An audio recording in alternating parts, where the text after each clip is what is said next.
मध्य प्रदेश में राज्य सरकार ने सोयाबीन को समर्थन मूल्य पर खरीदने का ऐलान कर दिया है, लेकिन किसानों को उनका मनचाहा समर्थन मूल्य नहीं मिलने से वे खासे नाराज हैं। सोयाबीन को 6,000 रुपए के समर्थन मूल्य पर खरीदने की मांग को लेकर आज भोपाल में 16 किसान संगठनों ने अनोखे अंदाज में प्रदर्शन किया। सभी किसान अपने ऊपर बेड़ियां डालकर पहुंचे थे। नीलम पार्क में उन्होंने सोयाबीन, गेहूं, चना, मक्का सहित तमाम फसलों का न्यूनतम समर्थन मूल्य बढ़ाने और एमएसपी की कानूनी गारंटी देने जैसी तमाम मांगों को पूरा करने के लिए अपनी आवाज बुलंद की। प्रदर्शन में शामिल होने कटनी के किसान नेता ए के खान हाथ पैरों में लोहे की बेड़ियां डालकर पहुंचे थे।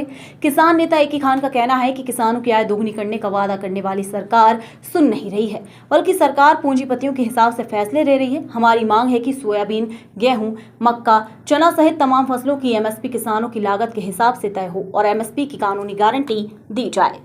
किसानों का जो समर्थन मूल्य है, किसानों की मांगे हैं, जो नियमित मजदूरी है उनकी, उस सारी मांगों को लेके भोपाल की राजधानी, जो मध्य प्रदेश की राजधानी भोपाल में और पूरे प्रदेश में हमारे किसान बैठे हुए हैं। समाजवादी पार्टी इनका समर्थन करती है। सोयाबीन का समर्थन मूल्य जो सरकार ने 4892 रुपये किया है, वो केवल किसानों को गुमराह किया है। 8,000 रुपये होना चाहिए। साथ में जो हमारी मक्का आने वाली है, इसका 3,000 रुपये होना चाहिए। धान का समर्थन मूल्य 5,000 रुपये होना चाहिए। ये मुख्य मांगे हैं किसानों की और इन लोगों के हम साथ में हैं। संयुक्त किसान मोर्चे का गठन मंदसौर में पुलिस फायरिंग के बाद में जो एआईकेसीसी बना था उसने किया था। तब से आज तक हमारी एक ही मांग चल रही है। हम चाहते हैं कि किसानों की फसल की लागत से 1.5 गुना स्वामीनाथन कमीशन की भाषा में C2 + 50% के हिसाब से समर्थन मूल्य तय होना चाहिए और उसके आधार पर ही हमें खरीद की कानूनी गारंटी मिलना चाहिए। संपूर्ण कर्जा मुक्ति होनी चाहिए। हम इस लड़ाई को इस समय मध्य प्रदेश में लड़ रहे हैं कि सोयाबीन का जो समर्थन मूल्य है वो 8,000 रुपये क्विंटल हो, मक्का का रेट 3,000 रुपये क्विंटल हो, चने का 8,000 रुपये क्विंटल हो और गन्ने का 500 रुपये क्विंटल हो, गेहूं का जो है रेट 4,000 रुपये क्विंटल हो। इस लड़ाई को हम लड़ रहे हैं। सबसे बड़ी बात यह है कि हमारे जो पूर्व मुख्यमंत्री हैं शिवराज सिंह चौहान, वो किसानों को गुमराह कर रहे हैं।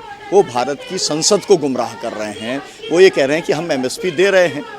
यहाँ पर जो सोयाबीन बिक रहा था वो 3,500 रुपये क्विंटल बिक रहा था। मोदी जी ने कहा कि हम आय दुगनी कर देंगे और 3 साल पहले 7,000 से 10,000 रुपये क्विंटल बिक रहा था सोयाबीन। मतलब आय दुगनी नहीं हुई, किसानों का रेट आधा रह गया।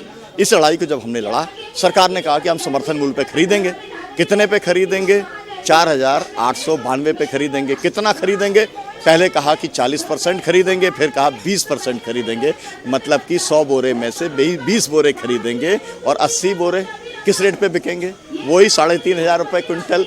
मतलब किसानों की लूट जारी रहेगी और शिवराज सिंह लोगों को गुमराह करेंगे कि हम जो है वो समर्थन मूल्य पे खरीद करने का काम कर रहे हैं। तो किसान अपना हक जताने और ये कहने के लिए आया है कि ये देश हमारा है, इसके संसाधनों पर हमारा अधिकार है। ये बजट का हिस्सा हमको भी मिलना चाहिए। हम जो पैदा करते हैं उसका पूरा दाम हम लेकर रहेंगे।